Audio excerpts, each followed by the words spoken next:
Ngayon na po, nag-inspect tayo dito Lawag City public market. Takitain tayo dito gamit nga no kaspagari nga dauram apo. So one is kinita tayo dito sprinklers apo no gumangana pa lang.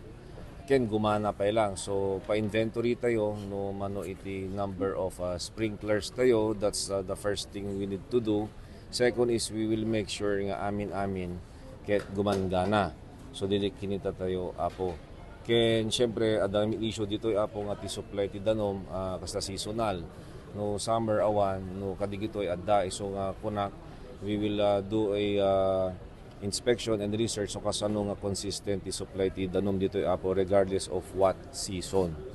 So DJ apo and number 2 nga kinita tayo is dito nga road fire alarms. So, ti proposal ti BFP apo in coordination with City Engineering ket ma-installan iti fire alarms na duma-duma nga sections dito public market apo. Ken number 3, we will inspect the soonest tomorrow no adapt lang dapat comply ang the fire extinguishers ti aming establishmento dito apo.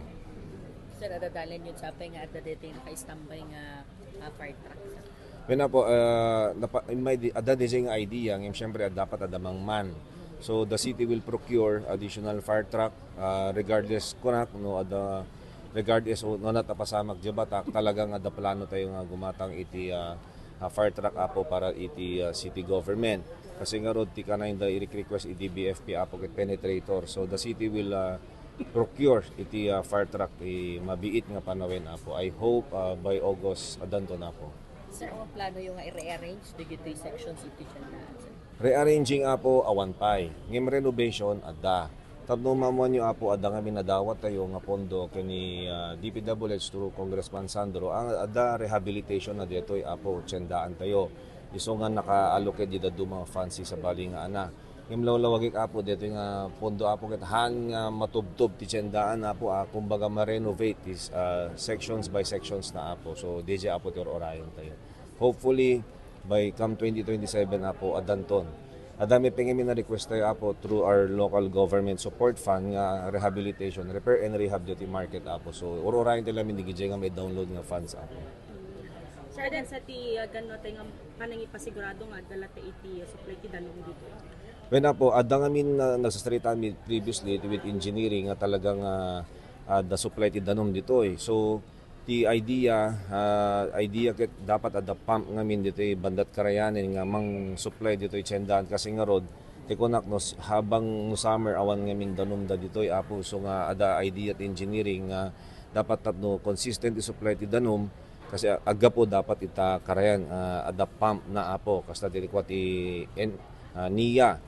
So DJ apo nung makita yung apo ket adatay from time to time nga dumawat da tulong dito iti danom ket umay agi kabkabil iti tay water truck iti city apo. Kadagiti bawat floor sir ada kati gagem tayo nga bilang dagiti sprinkler sir.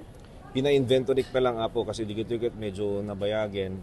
Adadamit pa lang im DJ kunak dapat matesting da no ana iti ag function ken hangag function. So they will check the pressure kano anytime this week tapno makita no sino anat gumangana ako. Kadagiti fire trucks tayo sir sapat met na sir. Wena po adadi fire trucks tayo apo sa adamit peti dati nga the previous admin 2009. So nag-sign temet iti MOA with BFP nga mabalinda pelaw sa ren. So nga nakaikabil tayo pa iti emergency substation di Dumaya which is di San Mateo.